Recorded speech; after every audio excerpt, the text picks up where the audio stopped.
मला असं वाटतं की हा तर सर्वोच्च न्यायालयाचा अपमान आहे. ज्यावेळी माझ्यासारख्या कार्यकर्त्याला, ज्यावेळी माझ्यासारख्या मंत्र्याला माननीय सर्वोच्च न्यायालयामध्ये याचिका दाखल करत असताना पत्रकारांनी प्रश्न विचारला, तेव्हा मी हे सांगितलं की न्यायालयीन व्यवस्थेवर आमचा विश्वास आहे.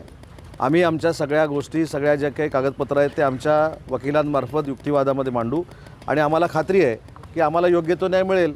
परंतु न्यायालयाच्या बाहेर राहून अशा पद्धतीनं निकाल आमच्याच बाजूनं लागणार आहे हे न्यायालयावर दबाव आणण्यासारखं आहे आणि हा न्यायालयाचा अवमान आहे. पण त्याचा परिणाम काय झाला मला सांगा ना. 4 वर्षामध्ये नुसतं ते गद्दार गद्दार गद्दार म्हणत महाराष्ट्रात 7व्या नंबरला गेले. महानगरपालिकेच्या निवडणुकीला हे 7व्या नंबरला आहेत. जिल्हा परिषद पंचायत समितीला हे 7व्या नंबरला आहेत. विधानसभेच्या निवडणुकीला ह्याने 103 जागा लढवल्या, त्याच्यापैकी फक्त 20 जिंकले. आम्ही 80 जागा शिंदेसाहेबांच्या नेतृत्वाखाली लढलो, आम्ही 60 जिंकलो. त्याच्या मतदारांनी वंदनीय बाळासाहेबांचा विचार जो शिवसेनेचा स्वीकारला होता तो आता एकनाथ शिंदेसाहेबांच्या माध्यमातून स्वीकारला आहे हे मतदारांनी प्रूव्ह करून दाखवलेलं आहे. त्याच्यामुळे त्यांच्या गद्दार बोलण्यानं काही फरक पडत नाही.